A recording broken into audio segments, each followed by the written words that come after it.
Let's do this. The Cult of Hockey podcast by the faithful and for the faithful. I'm David Staples of the Edmonton Journal, and I'm here tonight with Bruce McCurdy. Hey, Bruce. Hey, David, how are you doing tonight?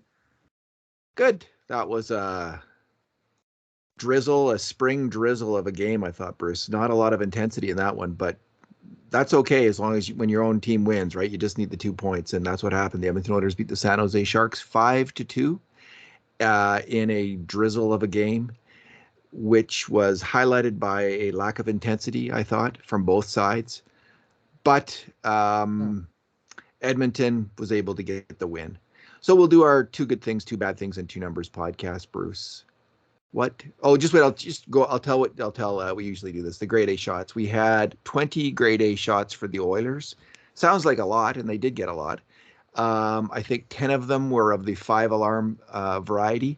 San Jose had 9 grade A shots, and 6 of them were 5-alarmers. So they really didn't mount much of a opposing effort against the Oilers. They were rather weak.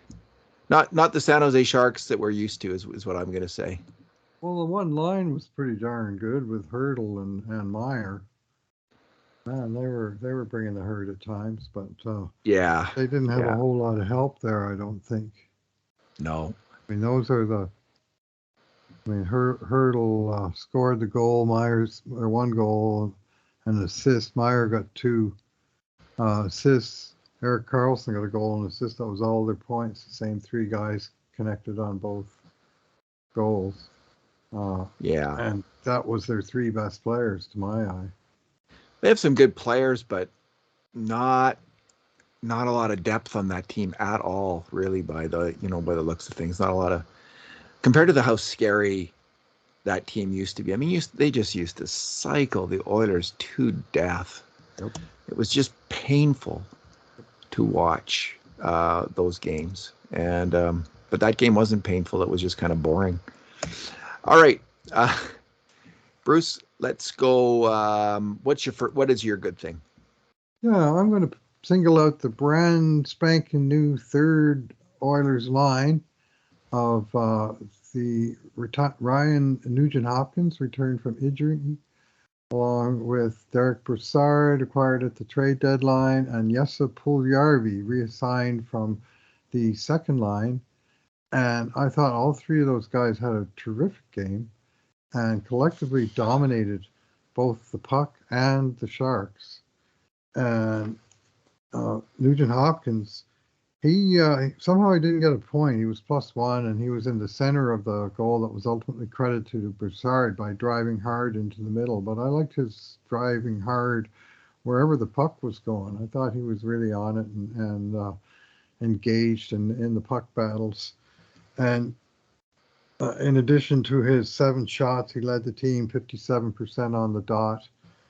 But, numbers don't tell us everything, but sometimes they tell us a whole lot. I mean, here is the numbers for Nugent Hopkins and Puljujarvi are basically dead even in all these categories.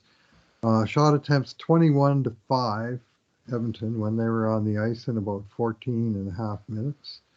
Shots on goal 14-4 for Edmonton. Goals 1-0. Scoring chances, this is Natural Statistics version of them, 13-2, and high danger chances 6-0 when Nugent Puljujarvi was out there. And Brassard, he missed 1 of those high danger chances, and all of his numbers were 1 less in the 4 columns, and otherwise he was the same. There was some real chemistry there. I love Puljujarvi's battles on the boards and his ability to win pucks where it looks like he's going to be the second guy on the puck, and yet somehow the other guys can't get it past him, and then the next thing you know, the Oilers are cycling it again. And that's a real significant skill that Jesse has. And I just thought that the 3 of them were, they were feeling it, and they were tasting it, and they were after it. And more power to those guys. And they they delivered the goods. 3 shots, 4 hits for Puljujarvi. And for Brassard, 2 shots, and one of them was kind of a fluky bounce that went his way for the game-winning goal. How's that for a good way to make your debut with a new team that score the game winner? So hats off to all 3 guys. I think they deserve almost equal credit. Some real nice short passing. And Brassard, man, he looked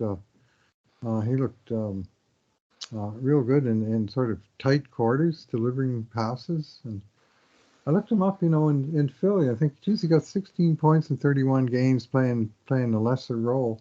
You know what? He had 2.22 points per 60 in Philly. So he's got a good year going on, and you can see why with some of what we saw out there tonight. Bruce, again, when these trades were made for Kulak and Brassard, I didn't know what to think about either trade because we put a lot of weight in video review of players. I've increasingly over the years have become loath to make any kind of real comment about a player's value unless I've done that work. That's how much value I put in it. I just feel like, I'm kind of naked on Main Street telling people if a player is good or bad if I haven't done that work. I don't think I got any clothes on. It's just I'm not doing it anymore. So I didn't know what to expect. And what I fear, so that then I start to fear the worst. I'm thinking, okay, this is going to be another Kyle Turris, or this is going to be another David Desharnais, who I was not, who was okay-ish. But based on that first game, and it's just one game, but Brassard looked really good with the puck, really smart. I understand he's had a lot of injury problems. He was kind of in and out of the lineup in Philadelphia with injury issues. So this is probably going to be the issue with him going forward. Right. But man, based on the one game based on a first impression, high level of skill that we never saw once never consistently from Kyle Turris or from Desharnais, or not to mention Jared Smith or Belanger or Boyd Gordon or all the other fourth line, third line centers that the Oilers have picked up over the years. He was on the wing, of course, but he just kept making plays, Bruce. Yep. He kept making plays all game long. And it's the kind of pickup that can really help a team. If this is for real, if this is what this player is, I mean, suddenly you got 3 lines that can go. I mean, Derek Ryan's also pretty good on that third line, so they've got some depth there. But Brassard kind of was honestly, he was what I was hoping Tyler Benson would be all year, if I'm completely honest. Moving the puck smartly and making plays by passing the puck. And we didn't see that from Benson, and he's now in the minors. And Brassard has his job, and based on that first game, deservedly so. My good thing, Bruce.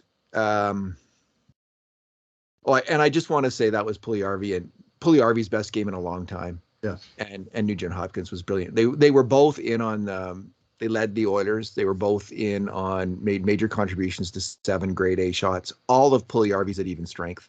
Wow. So he really played well. That was good to see. He was getting a little bit of criticism, I understand, like a little bit on the hot seat, if I'm not mistaken. A little bit to a lot, depending on which quarters of social media you attend.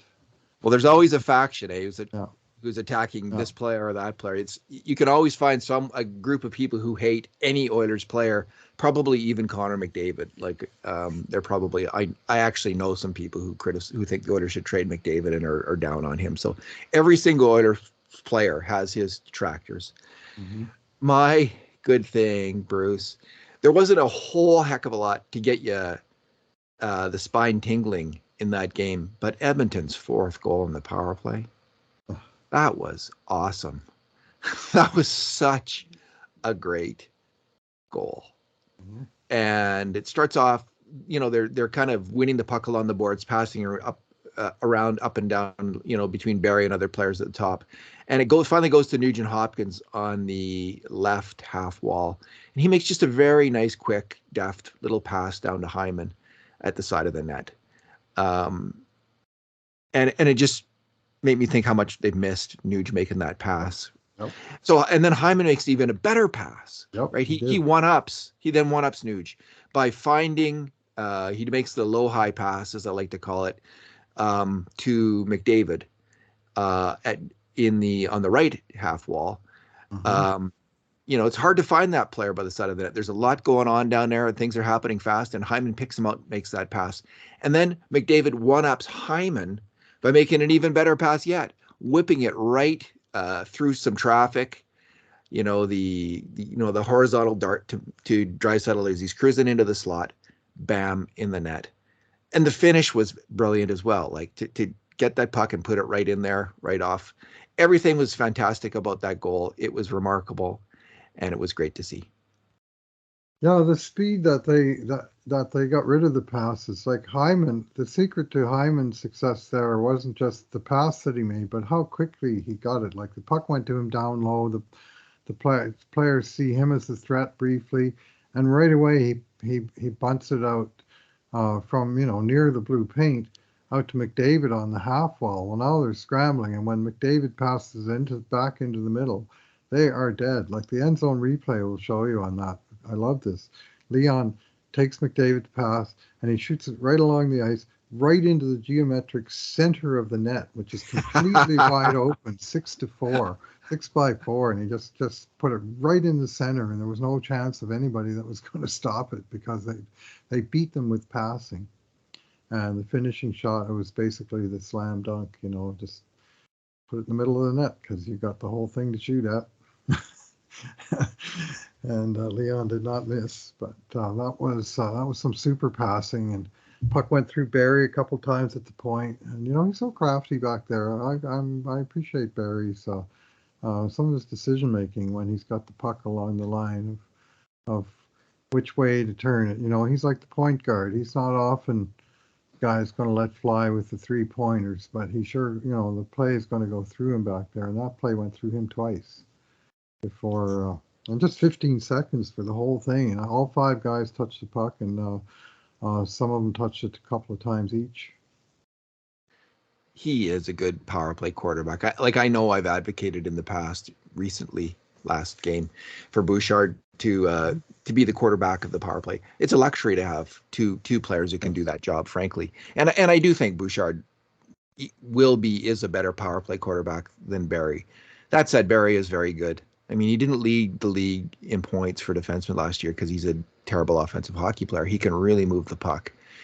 He was, I thought, the Oilers' best defenseman in that game. He kept a clean sheet, not one mistake on a grade A shot at even strength.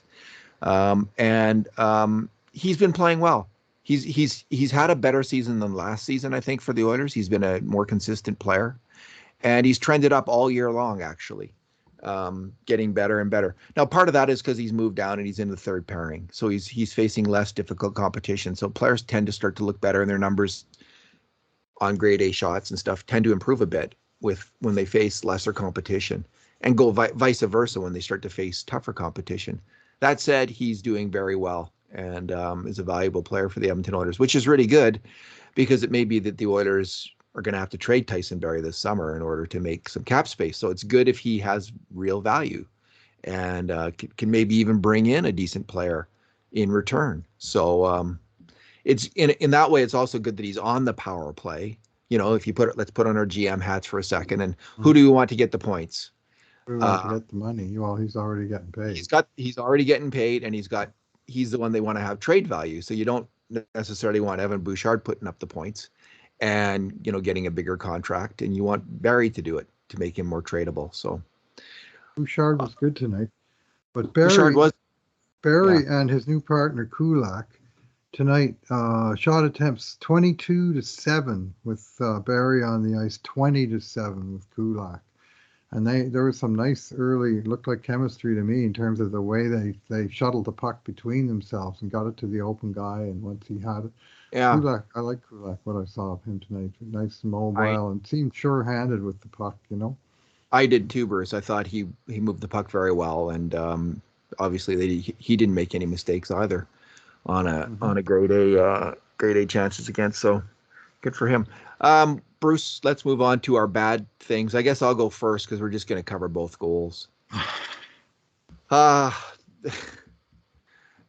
Oilers didn't do a lot wrong except on these goals, honestly, but they were both kind of stinkers, if we're completely honest. And the first one starts with Hyman losing the puck in the offensive end, a turnover, and it's I don't know how sloppy that was, but the defensive coverage from then on was just sloppy as heck. And it's from three players who are good defenders: Draisaitl, Nurse, and Ceci. These are all good players, but they just are too. There's way too much gap as the San Jose players are coming into the zone, and I don't remember them coming in a million miles an hour either. There didn't have to be. They just had all kinds of time and space to make the play. I mean, Ceci's way off his man. Draisaitl's kind of wandering, and he's not really covering anybody or covering the passing lane. And then, Nurse was probably the least culpable, but he does allow the cross ice dart pass. That's the hardest play to stop. He's the least culpable of the three. And then Mike Smith and net. I don't know what happened there. He ends up, what should happen, I think. Well, what happens is he overreacts to the first pass over to the wing. And there's a good chance to shoot the puck there, and he comes flying over there, but then he kind of loses it. And when the puck goes the other direction, he can flop on his belly, feet first, back in the other direction. So instead of pushing off and maybe trying to make a blocker save, like a dramatic blocker save, there was a possibility you could have stopped that shot because Carlson didn't. Whoever shot it, I don't remember who shot it. Whoever shot that puck had to stop it first. He didn't get off a one-timer. So there was a possibility there could have been a save there, but Smith was kind of lying on his belly and Nurse was down on his knees. And it was just a bad moment for all of those players. He did the two-pad stack trying to stop the pass across, the cross-seam pass, but he didn't come that close to it. And then he was lying on the side on the ice with the puck on the other side, and a completely open net for Carlson. I mean, Smith on that one. That was I said to you in our comments, probably cruelly, that was a barely rent-a-goalie kind of sequence. Smith had his good moments in this game. He made some fine saves. He had 3 giveaways. He took a penalty for punching a guy, and he had a fairly high event game. But on that one goal, he didn't look good. On the other one, he had no chance. But that one was, the turnover by Hyman there. That was the play where they broke out of their end, and Hyman had Draisaitl breaking on the far wing for a break. God. And he couldn't get the puck off the ice, and Carlson picked it off in the neutral zone. And all of a sudden, Edmonton, instead of having a Draisaitl breakaway, puck's coming the other way, and then they just couldn't get recombobulated. Recombobulated. They couldn't get combobulated. We were trying to figure. My wife and I were trying to figure that out the other day. If combobulated is a word, gruntled's a word, but I'm not sure combobulated is. Erik Carlson actually looked like Erik Carlson that game. And he's got 31 points in 41 games, so maybe he's back a little bit. He's been struggling with injuries now for years, though. Okay, Bruce, what's your bad thing? Well, I got to go with that second goal, and the frustrating part there was that the Oilers had just scored to make it 3-1. It looked like, okay, that goal, the kind of low event way this game is going, they should be able to tamp it down from here. And it was 31 seconds or something, and San Jose immediately pulled back to 3-2. And it was again a little bit of sloppy defending from I thought Ryan McLeod made 2 critical mistakes on the play. First of all, the puck squirted out to him. Leon kind of deflected a pass to a place where McLeod could get it, and it was right in front of him, and he just didn't respond to it, and he kind of backed away from the puck. And San Jose jumped on it, and then McLeod just stood out at the top of the face-off circle, not really covering anybody or doing anything. And it wound up that he was the closest guy to the shooter. And by the time he recognized the shooter and tried to close, it was too late. So McLeod, but Draisaitl also got kind of discombobulated in the corner there, and he was beaten fairly easily on. Along the way, after he'd first made a defensive play that might have been cleared by McLeod, and then again it went through Nurse as I recall, one point along the way. Yeah, the pass out, the low high pass went right Right. through Nurse, and Draisaitl had been beat in the corner by then, and Yeah, and then the hurdle just buried it right off the crossbar and in. That was no blamage of the goalie on that one. That was no, a rocket of a shot. yeah, And so right away it's 3-2.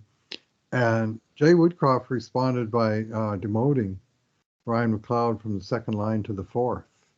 yep, After that, replacing him with Warren Fogle, and Warren Fogle responded with some good shifts, a couple of very dangerous chances on goal, and a hard forecheck that forced a bad mistake, a puck over glass that actually resulted in the clinching goal. So he got a lot done in his few minutes. So we'll see how those lines are Saturday in Calgary. But I, for one, right now will guess Fogle will be playing with Draisaitl and Hyman on Saturday. yeah. They're probably going to be reluctant to break up to promote Puljujarvi to the now that he's had such a good game there. Yeah, Like, why would you break that up? yeah. So you're right. Probably Fogle will be there with Hyman and Draisaitl, and you're sure not breaking up that top line, even though they weren't particularly clicking tonight. Although Yamamoto and Kane both scored, right? But They did. they Jan's on the second power play unit on a nice play by Ryan McLeod. Let's go there. Like it wasn't just a bad night. That was a nice headman pass from Keith, and McLeod burst in, and the puck got checked off of his stick onto Yamamoto's, and he went in and finished the job. yeah. So he's hot. Another 1 goal, 1 assist game for Yamamoto. I think he's had 5 games of 1-1 in his last 8. So He's on a heater, 1-1. Bruce. Yeah, is he ever on a heater? It's nice to see Yeah. 18 goals on the season, and he's just climbing. But as for Puljujarvi, no, I would not touch that third line on Saturday, come hell or high water. I know there's a couple of Puljujarvi fans. In fact, I know there's a lot of Puljujarvi fans who watch this podcast, but I know a couple of them are pretty distressed that he got moved down to the third line. But you know what? With the way the Oilers were tonight, instead of having a top 6, they had a top 9, because that third line was very strong and able to win the day against, most often your third line is going to play their third line, and as or more importantly, their third defense pair. And you get Yeah. skilled guys like all three really, of Brassard, Nugent, and Yessa, and they're going to do some damage, and they did some serious damage tonight from that third line position. So don't mess with it. I say that's when you have players that good on your third line, it's a position of strength. Teams that go far in the Stanley Cup playoffs, Bruce, like I'm talking into the conference finals and the Stanley Cup finals, they have 3 lines. Good teams have 3 lines that can score, that can really play hockey, and then a 4th line that's not that bad either. And the Oilers now have 3 good lines. If they can stay healthy, they've got 3 good lines. It's astonishing. Like, we haven't seen this in forever in Edmonton. I guess you could argue we saw it in the 2006 playoff run, but not since then. And not between 1992 and 2006. I don't think we saw it. I think we might have. That was the last time we would have seen it in the better, the great era of the Oilers. So it's been a long time, with maybe one possible exception where the Oilers have lacked this kind of offensive depth and scoring depth, but they now have it, and it's really, to me, I find it really exciting. Mm-hmm. I have been generally, with maybe 1 or 2 days exception, bullish on this team all year long, thinking they can win the Stanley Cup. And I really think that. I still think that, Bruce. And I know you're smiling. Good. I think smiling. it. That would make me smile a lot. I think it. I think this is a really good hockey team, and they've got to get some goaltending. But the defensive players have got to come around. But their defensive players are coming around. I mean, I wrote about Nurse's defensive slump. He has been slumping. He's had a little bit of a rough ride in just, his whole year has been pretty good overall. But anyway, this defensive group, these guys can really move the puck, and these forwards can really attack. And I think they have the makings of this fantastic offensive hockey team that can take you through the playoffs. And that's what I am expecting to see at this point. Bruce, a few weeks ago, actually, I talked about that the Oilers hadn't yet found a line that they can ride through the rest of the season. And I said I thought that they were going to find that because they have the combination of players that will create that kind of chemistry on a line. And I think we're finally seeing it. And my number tonight is 3. It revolves around that line. And I'm talking about, of course, Kane, McDavid, and Yamamoto, which is one of the hottest lines in the NHL right now. And 3, the reason I picked 3 is for the last 3 seasons, there has been one player who has been on the Oilers' top producing line each year. And that player is Kailer Yamamoto. So in 29-20, he was on the dynamite line with Nugent Hopkins and Draisaitl. They had a goals for percentage of 78%, 28 goals for and 8 against. Last year, the top line, they didn't play together very much, just 135 minutes at even strength. The top line was Draisaitl, McDavid, and Yamamoto. They were out for 12 goals for and 2 goals against at even strength. 86% goals for percentage for that line. This year, the top line so far, Yamamoto, McDavid, and Kane, 10 goals for, 4 against, 71% goals for percentage.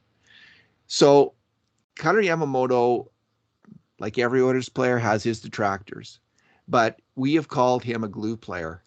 And I think this is proof of that. This is, if I was to pull out a statistical argument, this is the proof. He is a smart defensive hockey player. He wins pucks. He passes the puck well, and he can make plays around the net. Just now he's finishing it with a little bit more oomph and strength than we've seen in the past, which is a really welcome sign from him. But he has a very complete game, does Kailer Yamamoto. And he has this ability to lift up and fit in with really great players, and he's doing it again. Well, all I know is in the last 8 games, the trio of McDavid, Kane, and Yamamoto have combined to score 20 goals. David has 6, Kane has 7, Yamamoto has 7. 3 empty netters in there.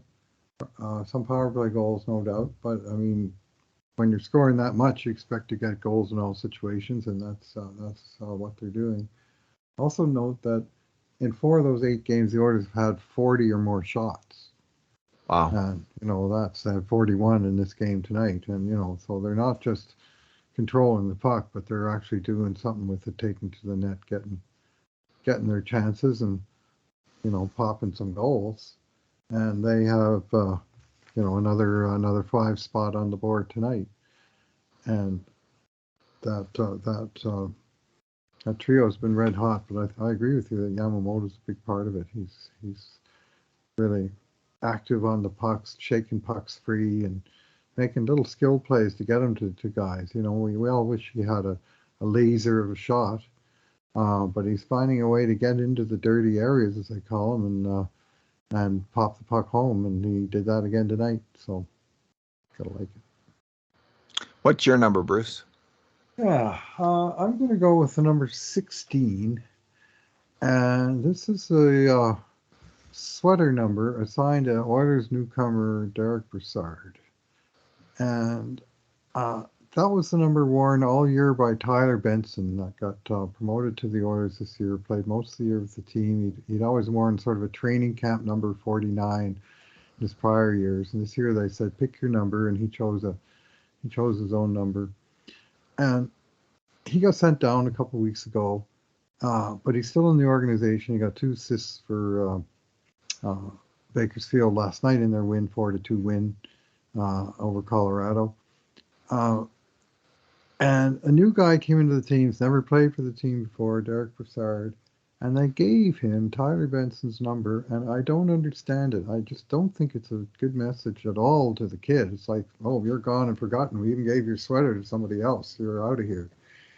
And I don't see what it accomplishes, David. I mean, this is not Claude Giroux coming into a new team where, he's born number 28 his whole career, and, he might have to buy somebody a steak dinner to get his number back or something. Nothing like that. Derek Brassard in his career has worn numbers 16, 19, 25, 18, and 10. He's played on 9, now 10 different teams. And this is the fourth one that he's worn number 16, so obviously that's one number he likes, but he's hardly married to it. He's worn 5 different numbers. So happens that all 5 numbers have been in use by the Oilers this year. And I say there's probably 50 numbers that aren't assigned to anyone, that are just sitting there. Take 61, man. Take 26. There's choices to be had. And no disrespect to Derek Brassard, and he probably doesn't even know what was going on there. I just think from an organizational standpoint, that's a little bit of a poor message to the kid that they sent down, and just an unforced error. It's just a psychological thing. I mean, if you're Tyler Benson down there in Bakersfield, seeing your number playing for the Oilers tonight, how's that? Is that going to motivate you somehow, or is it going to? Yeah. Bruce, usually I'm kind of a shake it off, suck it up, buttercup kind of guy. Yeah, I understand. But this, I really agree with you. I really think you have a point here. I think this was a big mistake.